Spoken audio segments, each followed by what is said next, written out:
All right, what is up, y'all? Welcome back to another episode of the Send It for Jesus podcast. This is episode 18, and this podcast is going to be different because I am going to talk Supercross.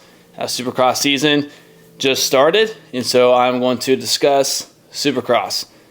So I want to post 2 podcasts a week. One will be about Supercross, my thoughts about it, and then the other one will be a biblical podcast like I have been doing. So this episode is all about A1. So A1, West Coast, first round of Supercross.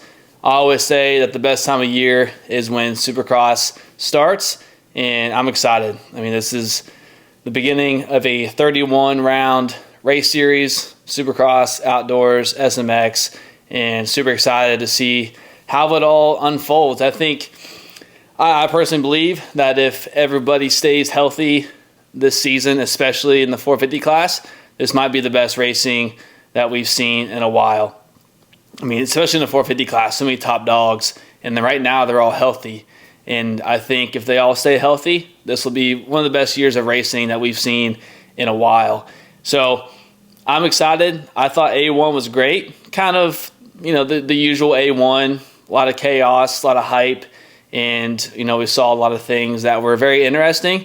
And I think the most interesting thing out of the whole weekend was the issue with Levi Kitchen. And as we know, Levi Kitchen was supposed to race West Coast, and he was going to be a top contender. Levi Kitchen is always a top contender whenever he races. And I was excited to see him and Deegan go at it. But then we get news that he's sick, and he pulls out of the West Coast, and he's racing East Coast, which makes the East Coast a lot more stacked. I believe the East Coast is more stacked than the West Coast. Even before Levi went to East Coast, I thought the East Coast was more stacked than the West. West is still good. Deegan, Shimoda, Beaumare, Jordan Smith. It's still great competition, but I think East Coast has some more dogs on that side. So excited to see Levi Kitchen go at it on East Coast. He's going to be battling with RJ Hampshire. But that's another thing I want to talk about. I don't know if you all watched the pre-race report. You might have seen videos about it because it's kind of, I won't say it's going viral, but I've seen it a little bit on Instagram. But on the pre-race report, they interviewed RJ Hampshire, and they brought up the Levi Kitchen situation. And the way RJ Hampshire talked about it made it seem that this whole ordeal with Levi Kitchen was planned from the beginning. And I don't believe that it was planned because it wouldn't make sense. But the way RJ Hampshire spoke about it made it seem like it was planned. If you haven't listened to it, try to find it. Pre-race report, RJ Hampshire being interviewed talking about the Levi Kitchen situation. So if you haven't listened to that video, I would look it up because it's very interesting how he says it. Basically, just to give you a little bit of context, he says that he saw it coming. RJ Hampshire said that he saw the whole Levi Kitchen thing coming. But before I get ahead of myself, remember, Levi Kitchen, the claim was that he was sick, had a bad virus, made him weak. He's not able to race. And so since he didn't do any qualifying sessions, he was able to pull out of the West region and go to East Coast. So all we know is that he's sick. But then they interview Hampshire, and he says, I kind of saw this coming. He said, me and Kitchen, we were texting back and forth a couple weeks ago, talking about him coming to the East Coast. So I don't know if RJ meant to say it that way, but the way that RJ said it made it seem that this was planned all along. Because he literally said that he saw this coming. He saw this whole situation coming, that Levi would pull out of the West Coast and go to the East Coast. And then he said that they were talking about it back and forth through text and about how Levi would go East Coast. So it was very odd how RJ said it. Now, I don't believe that's true, even though RJ makes it seem that way, because it wouldn't make sense. I was thinking about it earlier. I don't think Mitch Payton would allow that, because here's why.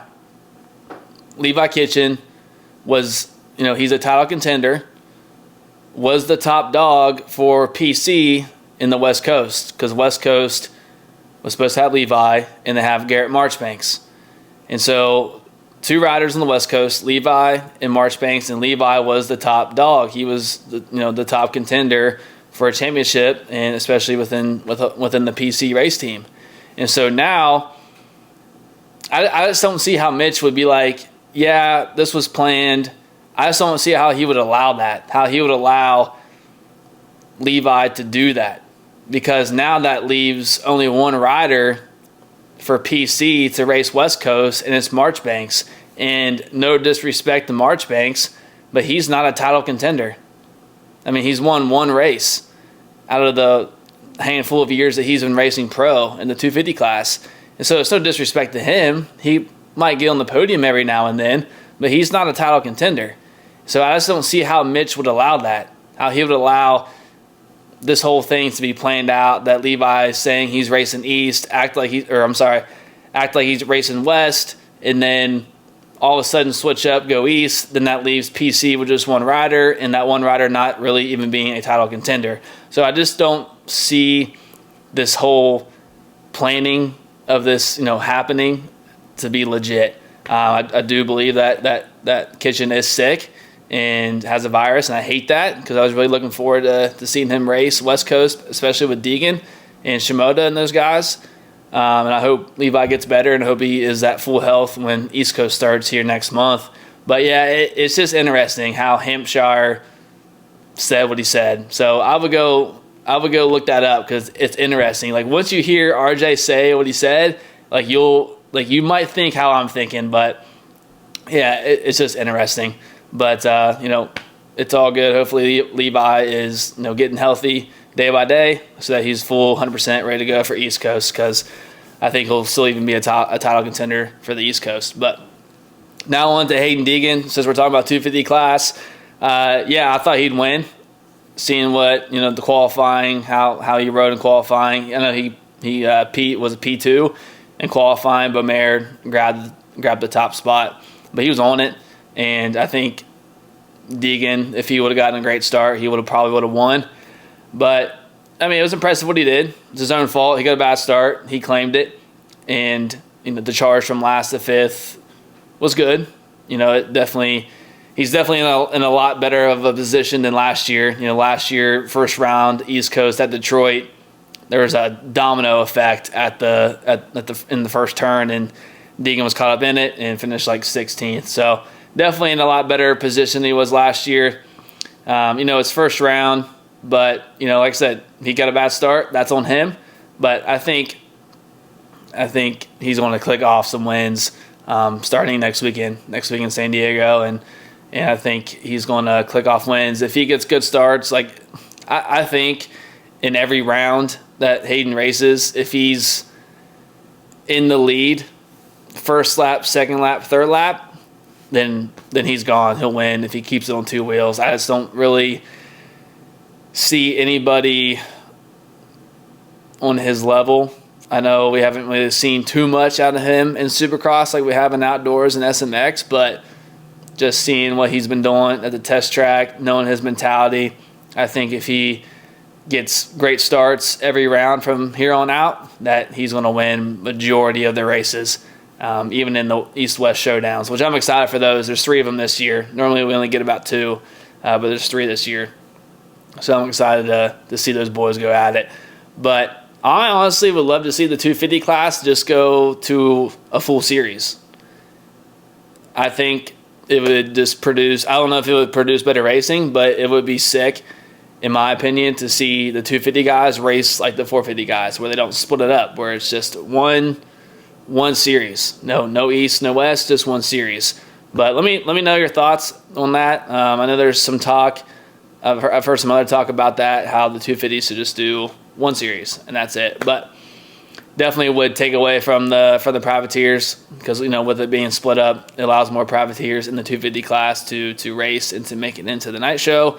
And so if the 250 class were to just combine and do one full series like the 450 class, then a lot more privateers wouldn't make it, because you have so many factory kids on the line in the 250 class if it was a combined series. But maybe in the future, I don't know, but I kind of like how it is. I like how they're implementing more East-West showdowns. I think that's cool. Hopefully they'll do more of those in the coming years, but it's solid how it is.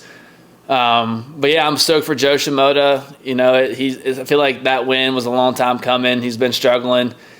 Seems like every year, just with starts. He's always a top contender going into each series that he races, but just never seems to really get it done. So stoked for him to get that win, and I think he's gonna, be there every weekend, especially if he gets good starts. If Joe gets good starts, he's gonna be there every weekend. So excited for that. I'm excited to see Juju Bamair. I think he is going to be there as well. He got second last night, was top qualifier, and I think that kid's got some speed, got some talent, and I think, too, if he gets good starts, he'll be there as well. So I kind of just see three main guys in the 250 West Coast region, and that's Deegan, Shimoda, and Bamair.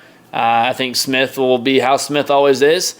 And I think Marchbanks, same way. I think he'll be how he always is. And Ryder D, I don't know. He might get a podium.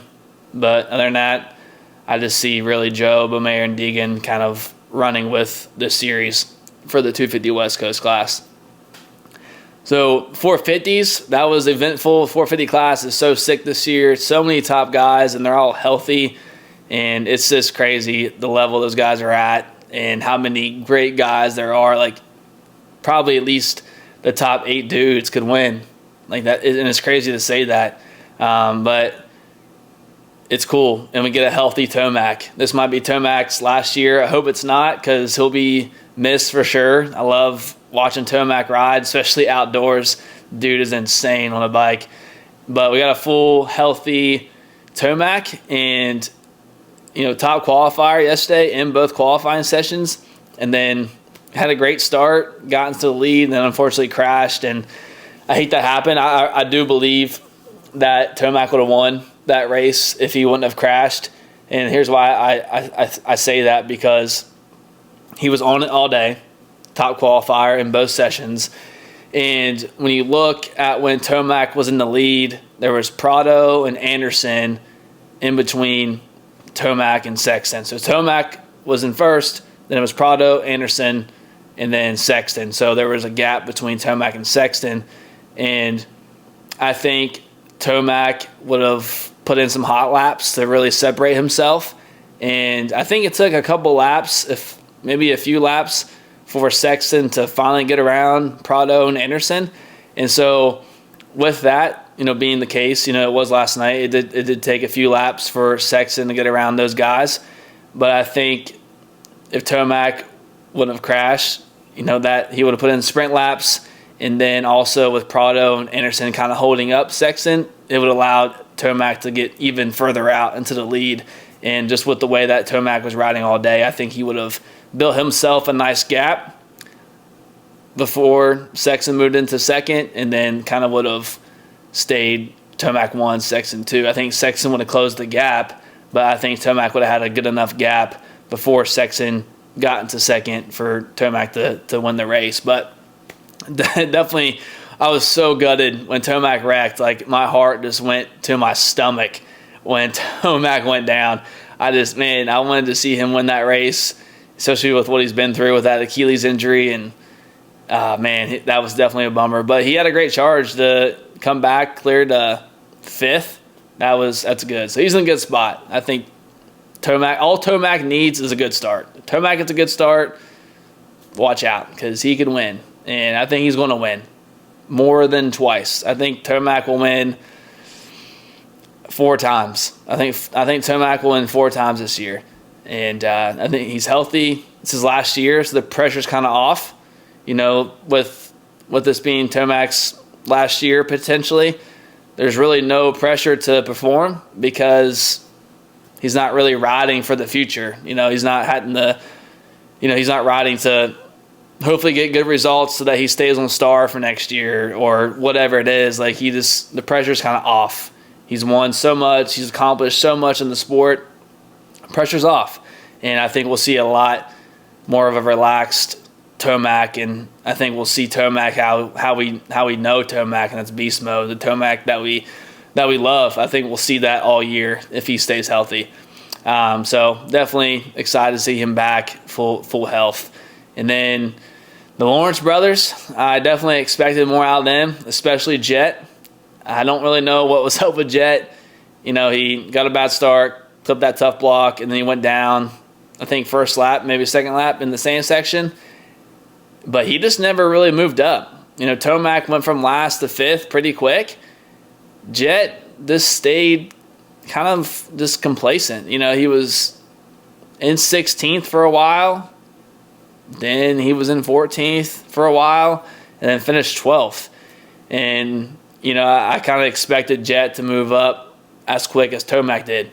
But he didn't. He got 12th. So I don't know if it was a bike issue. I know RC and Stu were kind of making comments about how the bike didn't look good. I know one time, for example, there was a turn that a Jett came out of and the bike just kind of swapped out on him. So definitely something was up because, as we all know, that definitely wasn't the Jett Lawrence that we know and have seen ride. So probably it was bike. Maybe just wasn't feeling comfortable on the track. But yeah, I don't know. It was a little odd for sure. So he's kind of in a big hole, 12th. I mean, he's not out of it, obviously. There's a lot of racing to go, but he's got work to do for sure. He's in 12th, so he's far behind, and he's got to click off wins and just be consistent from now on, especially with Sexton and Tomac and yeah. So, and Hunter, I don't really know what was up with him. They didn't really show much of him or talk about him much, but yeah, I kind of just expected more out of Jett. I think we all did. But yeah, excited though for the top three. Stoked for Anderson and Roxon. Man, it's crazy to think, Roxon's been in the game as long as Tomac has in the 450 class and Barsha. And to see Roxon do what he's been doing is pretty cool. To be there, to be second, that was a good ride for sure. So Sexton looked great. He looked really good. I know he talked about a lot of his maturity. He said he felt like he really just grew up within this last year. And the bike, I think he's feeling good on the bike. I feel like Sexton's a very picky rider when it comes to bike setup. But I think the maturity level's there, and then I think bike setup is there as well. And if they nail bike setup every race, Sexton, I don't know. Sexton's he's a champ. He's proven he can win. And I think it's going to be hard for Tomac, Cooper, Roxon, Jett, Hunter to really keep Chase in check if he rides like he did last night. So, I don't know. It's going to be an interesting year. I'm excited for it. And you never know. Like I said, it's A1. You can't base things off A1, but we can definitely talk about things for sure and kind of and go from there. So I'm excited to see how the rest of the series turns out. Prado looks good. It's awesome to see him, coming over here racing the full SMX series. I think when it comes outdoors, he's going to be a force to reckon with because that's all he's used to. He's a two-time MXGP champ, so I think Prado's going to really do well in outdoors. I mean, he got fourth last night in Supercross, and he's basically brand new to Supercross. Over in Europe, they don't have Supercross tracks to really train on like here in the U.S., so for him to come over here and get a fourth in A1, that's pretty solid. So kudos to him. But I'm excited. I'm already getting impatient for San Diego round 2. I just want to watch Supercross as much as possible. I wish they would race twice a week.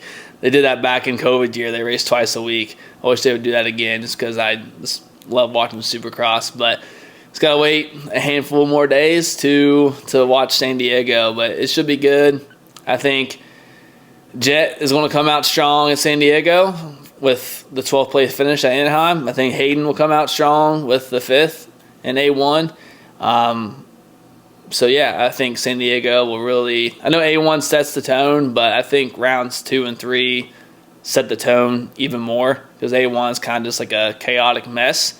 And I think it takes at least 2 to 4 rounds to really set that tone of like, okay, Hayden's going to win this, or Sexton's going to win this, whatever. But, yeah, should be good. I'm excited. Hopefully no mudders this year. I hate watching mud races. It's not fun for me. I hate riding in the mud, and also do not like watching mud races. It's just not fun for me. But that's just me. I like to see them go fast and hit jumps, and I know there's there's probably more battling for positions in the mud because a lot of guys are closer together.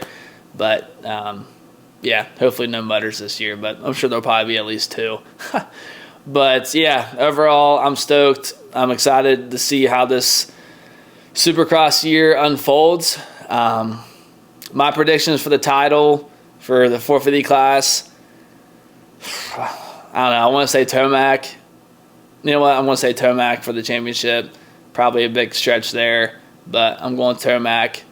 For the Supercross championship, I'm going Deegan West Coast champion. And for the East Coast, man, East Coast got a lot of dudes. For PC, East Coast, you have Levi, Cameron McAdoo, Seth Hamaker, and then Stars got a lot of dudes. Dax Bennick, Max Anstey, Pierce Brown. Yeah, I think that's it. And then Chance Hymas. Who else? Yeah, Austin Faulkner. I think I already said Austin Faulkner. But, yeah, I think East Coast has a lot more talent than the West Coast. I'm excited, but I don't know. My pick for East Coast. Oh, yeah, Hampshire. I think Hampshire is going to win it. You got Hampshire as well, and Tom Bial. So you have 2 reigning champs racing the East Coast with Tom Bial, Hampshire. You have Kitchen. But I'm going Hampshire. I think Hampshire will win East Coast. He's an East Coast kid. He's from Florida, so I think that's going to help him out. Then he won it last year, West Coast. So, yeah, those are my picks. 450 Supercross title, Tomac, 250 West, Hayden Deegan, and then 250 East, RJ Hampshire. So, excited for the series. Excited to see how it unfolds. And, yeah, this will probably be – I'll probably do this after every race, kind of give my thoughts. You might not even care what my thoughts are, and that's totally fine.